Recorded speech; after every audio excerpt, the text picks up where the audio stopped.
Olá, está começando o Gênios 3.0, o programa que fala de tecnologia, informação e inteligência artificial, mas sempre mostrando como tudo isso impacta a nossa vida. E claro, eu não estou sozinho.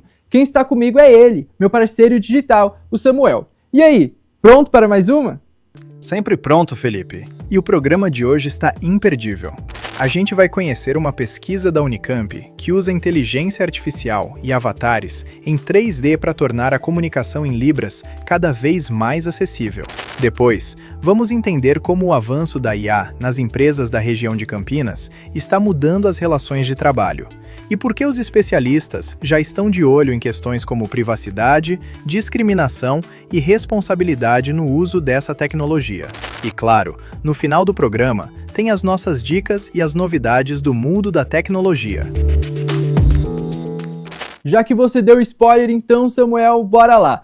A nossa equipe foi na Unicamp, onde está uma pesquisa que utiliza inteligência artificial para desenvolver avatares 3D capazes de traduzir português para Libras e também reconhecer a língua de sinais. A proposta é tornar a comunicação mais acessível e aproximar cada vez mais a tecnologia das pessoas surdas. Quem foi conhecer esse projeto de perto é a repórter Cassiane Alves. Cassi, conta pra gente como foi a sua visita na Unicamp. Oi, Felipe, exatamente. Estamos aqui no Laboratório de Computação Científica e Visualização Galileu, que fica aqui na Unicamp. Vamos conversar agora com o professor José Mário Di Martino. Ele vai explicar um pouquinho sobre esse projeto dos avatares, personagens 3D para tradução de Libras. Olha só a tecnologia que tem se estendido, expandido aí cada vez mais para vários nichos e segmentos. Seja muito bem-vindo, professor. Eu que agradeço a visita.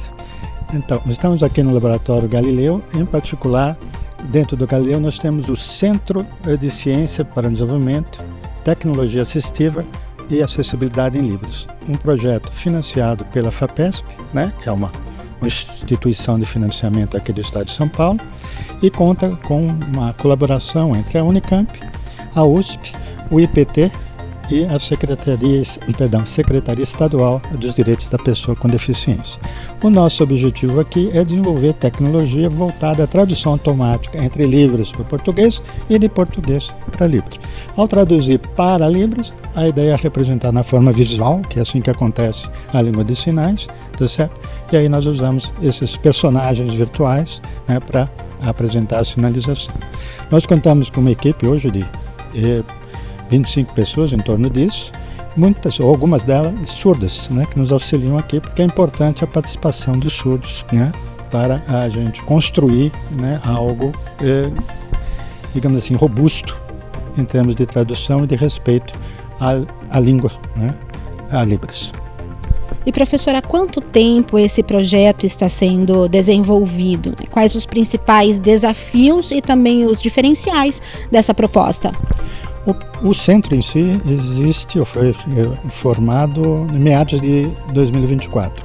Eu, em particular, trabalho com isso há quase 20 anos.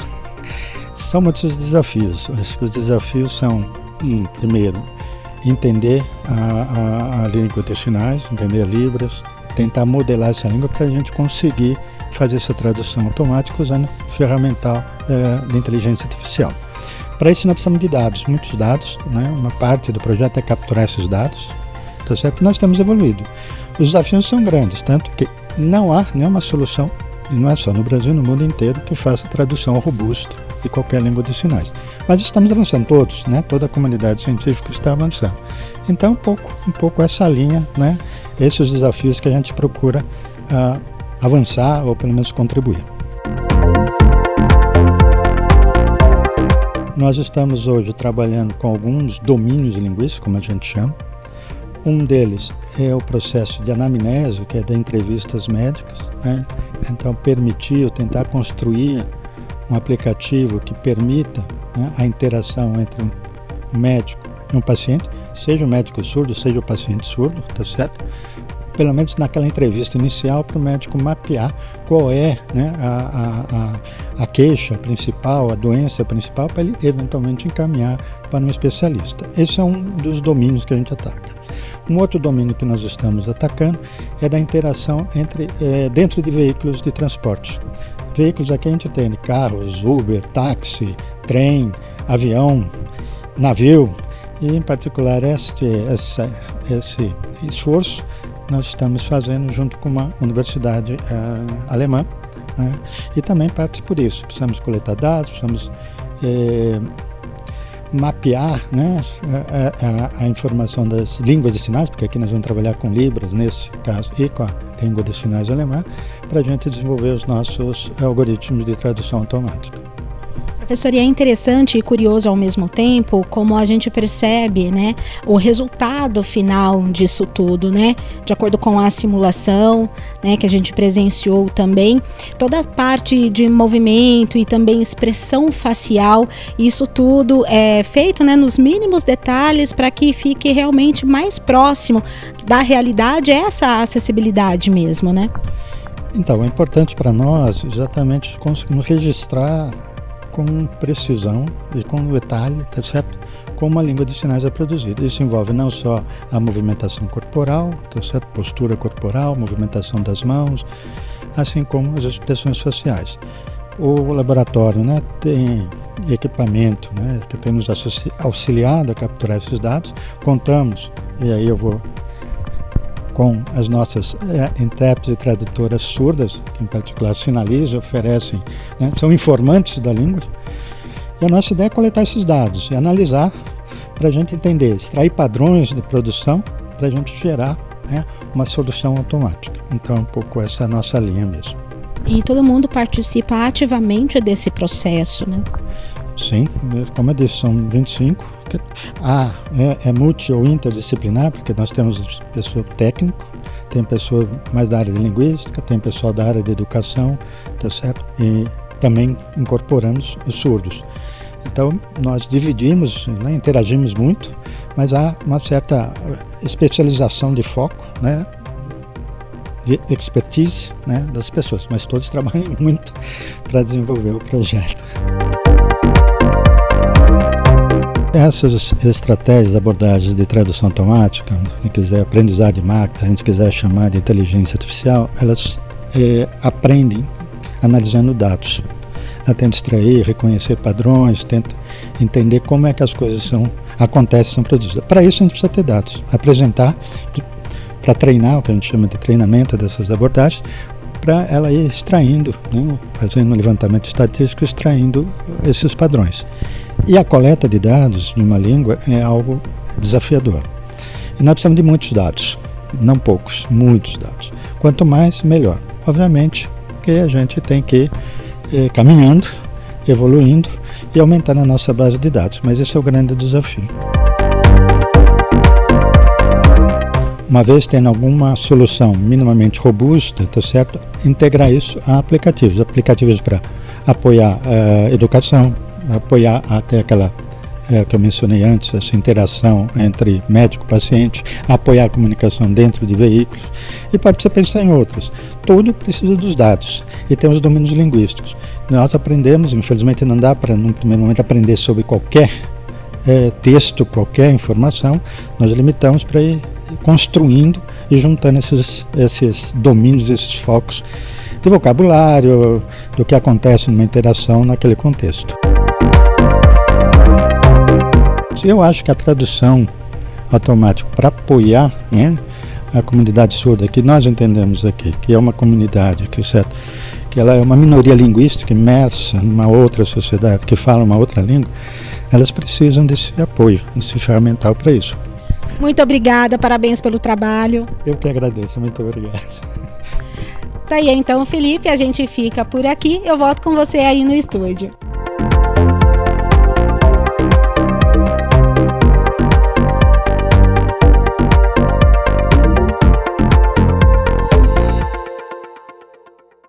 Cassi, muito obrigado pelas informações. Gostei da sua visita. Samuel, que legal essa tecnologia. Lembra muito aqueles filmes como Avatar, do diretor James Cameron, em que personagens digitais conseguem reproduzir expressões e movimentos de forma muito realista. É mais ou menos esse princípio, não é mesmo? É bem parecido, Felipe. A diferença é que, nesse caso, o objetivo não é o entretenimento. A IA precisa reproduzir com muita precisão os gestos, as expressões faciais e a gramática da Libras, porque uma pequena mudança no movimento pode alterar completamente o significado de uma frase. Ou seja, não basta o avatar mexer as mãos, ele precisa se comunicar como uma pessoa de verdade. O que você acha disso, Samuel? Exatamente. E é por isso que esse tipo de pesquisa leva anos. O desafio não é só criar um personagem em 3D, é fazer com que ele se expresse de um jeito natural e compreensível para a comunidade surda, Felipe. Daqui a pouco a gente volta para falar sobre o crescimento da inteligência artificial nas empresas da região de Campinas e os desafios que essa tecnologia já está trazendo para as relações de trabalho. Você fica aí, porque é rapidinho, o Gênios 3.0 volta já.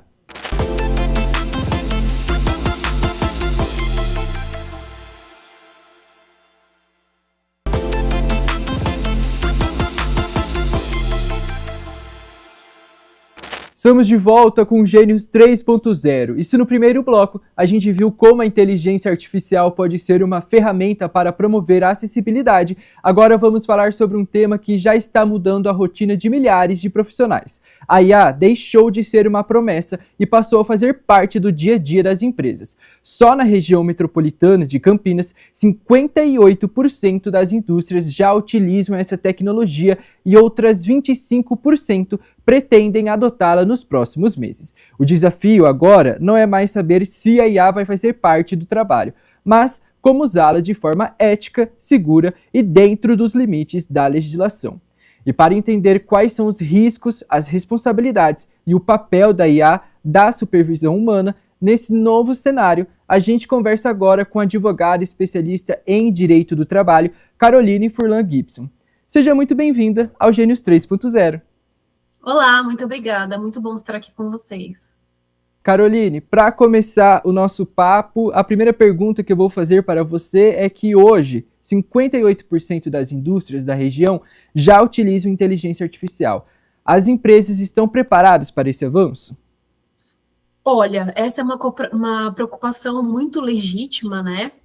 E as empresas têm utilizado as ferramentas de tecnologia, especialmente as artificiais, na operação. Muitas vezes não para substituir mão de obra, mas para otimizar processos que eventualmente demoram mais, e com essa inteligência artificial acaba sendo uma perda, né, de tempo um pouco menor e aumentando realmente a produtividade. Ô Caroline, e conta um pouco pra gente, a legislação brasileira, quando se diz respeito à legislação do trabalho, já tem algo específico para as tecnologias e para a inteligência artificial? Na verdade, o Brasil não tem um marco legal da inteligência artificial ainda e aprovado, embora tenha um projeto de lei que esteja em tramitação no Congresso Nacional, buscando justamente regulamentar o desenvolvimento da IA no Brasil. Na prática, essa ausência de uma lei específica cria um cenário de incerteza, mas de um vácuo regulatório, né? A LGPD, por exemplo, é crucial para o uso de IA, que trata de dados pessoais, garantindo direitos com a revisão de decisões automatizadas. A CLT, por sua vez, traz um controle de jornada, assédio moral, justamente para proteger os direitos dos trabalhadores, mesmo em ambientes, né, com grande uso de tecnologia. Então, nós não temos ainda uma lei específica, mas temos a LGPD, a CLT e o próprio Código de Defesa do Consumidor, que acaba tratando desses aspectos de forma individualizada. Mesmo sem uma lei específica, então, para a inteligência artificial, quais regras já precisam ser respeitadas pelas empresas? A conduta de não assédio e não preconceito, como por exemplo, né? Então, muitas vezes, quando a contratação ela é terceirizada para uma IA, dependendo do treinamento que ela tem, ela pode gerar uma conduta discriminatória no sentido de contratar homens, brancos, enfim. Temos também, partindo ali um pouco da questão da Lei Geral de Proteção de Dados, temos hoje muitos dados de consumidores que infelizmente são vazados, e essa legislação, juntamente com o Código de Defesa do Consumidor, protege, né, esse consumidor, esse cidadão desses vazamentos. E a inteligência artificial, ela pode ser usada para contratar ou demitir funcionários sem uma supervisão humana? Isso é muito complicado, né? A supervisão humana, ela será necessária e sempre foi necessária. Aí, a inteligência artificial, ela vem para implementar, ela vem para colaborar e não para substituir a mão de obra. Então, é muito importante que no momento da contratação, por exemplo, quando for o RH for selecionar alguns currículos, ele criar essa IA para que ela não tenha condutas preconceituosas, para que ela não tenha discriminação, mas só como uma ferramenta realmente de ajuste, né, e de ajuda para justamente aprimorar, acelerar e desburocratizar, às vezes, a necessária leitura de muitos documentos, por exemplo. Então, a gente precisa trabalhar em harmonia com a inteligência artificial. E é muito importante a gente mencionar que o uso de ferramenta de IA, que geralmente não é contratada, não é paga, nós temos um grande problema de vazamento de dados. Não só no momento da contratação de empregados, como vazamento de informações de extrema segurança para a empresa, né? Então, às vezes, um produto, uma estratégia de mercado. Então, o empregado, muitas vezes, ele quer acelerar essa produtividade, acaba utilizando, sem o conhecimento da empresa, essa ferramenta artificial, subindo, né, nessa plataforma informações que são valiosas, preciosas e extremamente sigilosas, colocando em risco o próprio emprego dele, mas também trazendo um grande risco econômico e social para essa empresa. Ô Caroline, e um dos assuntos que tem tomado a atenção da população quando se diz respeito à inteligência artificial é sobre a questão ética da inteligência artificial, e que isso pega todos os âmbitos, ainda mais agora no que estamos falando dos direitos trabalhistas. Como evitar que os algoritmos reproduzam preconceitos em processos seletivos? Primeiro, é muito importante a empresa ter internamente uma regulamentação dessa inteligência artificial. Então, trazer para esses funcionários treinamentos, pessoas capacitadas, que vão justamente criar prompts ou aprimorar a ferramenta justamente para que ela não faça isso. E outra coisa, outra questão que até eu mesmo vi nas redes sociais e na internet ultimamente, é a questão dos dados das empresas, que as pessoas podem usar a inteligência artificial para colocar dados da empresa, fazer levantamentos, e quais são os riscos de colaboradores utilizarem essas ferramentas públicas de inteligência artificial para trabalhar com as informações da empresa. Inclusive, isso é muito importante, porque se um funcionário fizer isso, ele pode, inclusive, ser dispensado por justa causa, né? Então, o risco de vazamento de dados corporativo, ele é muito real. Então, ferramentas públicas de IA, como o ChatGPT gratuito, geralmente possuem termos de uso que permitem que essas informações inseridas pelos usuários sejam utilizadas para treinar e aprimorar modelos. Isso significa que, na verdade, ao inserir esses dados confidenciais na empresa, como estratégias, informações de clientes, projetos, pode expor esses dados empresariais de forma pública, permitindo que a empresa da IA os utilize. Isso configura uma violação muito grave da política de segurança de informações da empresa, do dever de sigilo do empregado e, em muitos casos, da própria LGPD, que exige proteção de dados pessoais. Então, o vazamento de dados pode gerar prejuízos financeiros enormes, danos à reputação, sanções legais para a empresa. Então, é por isso que o uso deve ser feito com extrema cautela, seguindo as políticas internas da empresa e, preferencialmente, utilizando soluções corporativas que garantam a confidencialidade e a segurança dessas informações. A ilusão de privacidade nessas ferramentas é um caminho perigoso e pode gerar justa causa. Ô Caroline, e voltando um pouco no começo da nossa entrevista, você citou logo nas suas primeiras respostas a questão da LGPD. Até onde uma empresa pode usar inteligência artificial para monitorar a produtividade dos funcionários sem invadir a privacidade? Essa pergunta é muito interessante e a gente precisa ter muita cautela sobre isso. A Lei Geral de Proteção de Dados protege justamente os dados daquele funcionário, quando a gente está falando de um ambiente de trabalho, e dos cidadãos em geral.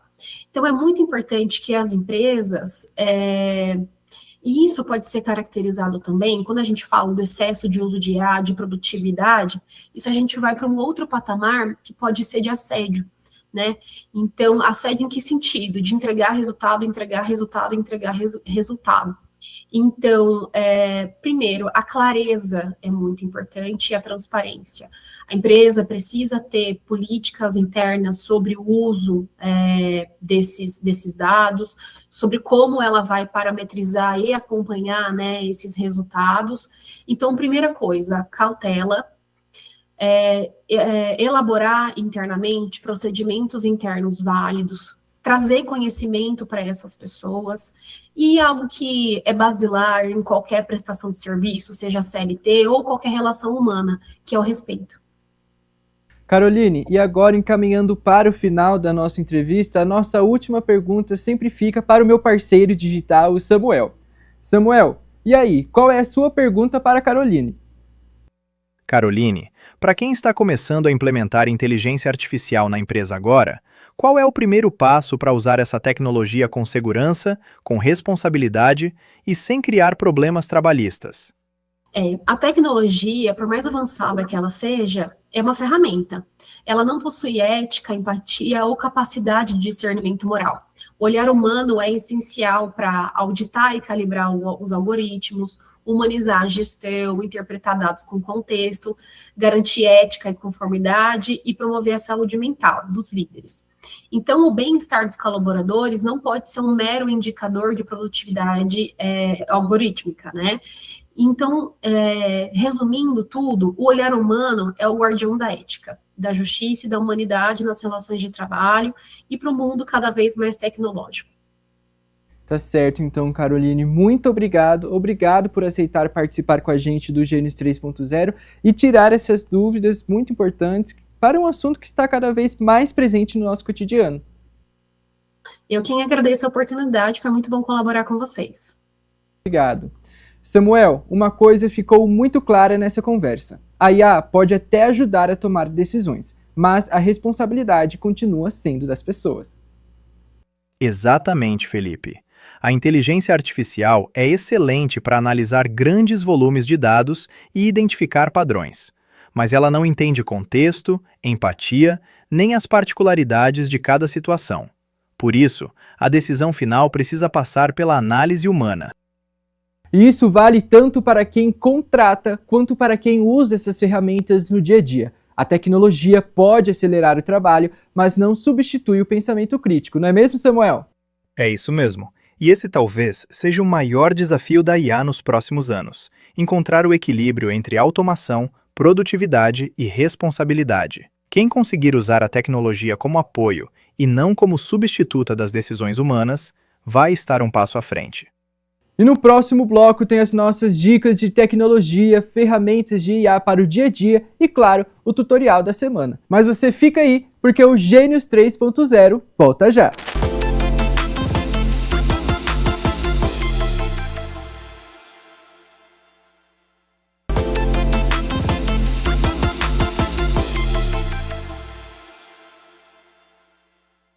Estamos de volta com o Gênios 3.0. Depois de falar sobre a inteligência artificial no mercado de trabalho, agora é hora de mostrar como essa tecnologia também está chegando na nossa rotina de um jeito muito mais prático do que a gente imagina. Seja para organizar as finanças, escolher o que assistir, produzir conteúdo ou até criar músicas personalizadas. Se você ainda controla o dinheiro em planilhas ou anota tudo no bloco de notas, talvez este app possa facilitar a sua vida. O PR conecta suas contas bancárias e funciona como um assistente financeiro no WhatsApp. Você pode perguntar, por exemplo, quanto gastei com Uber essa semana? Ou posso pedir um delivery hoje? E ele responde com base no seu saldo e nas suas movimentações. É uma forma muito mais natural de acompanhar os gastos sem precisar abrir vários aplicativos ou ficar procurando informações no extrato do banco. O que você acha disso, Samuel?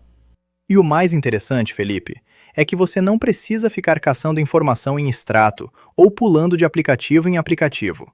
A IA entende a sua pergunta em linguagem natural, analisa os dados financeiros e entrega a resposta em segundos. É como ter um consultor financeiro no bolso, só que disponível a qualquer hora. Samuel, agora vamos falar de um problema que todo mundo já enfrentou. Quem nunca passou mais tempo escolhendo um filme do que de fato assistindo?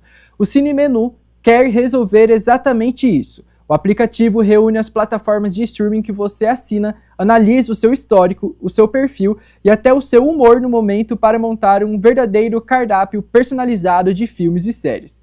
Em vez de ficar rolando a tela por meia hora sem decidir nada, você recebe algumas opções que realmente fazem sentido para você, acompanhadas de uma resenha curta e sem spoilers. É como ter um crítico de cinema particular, Felipe.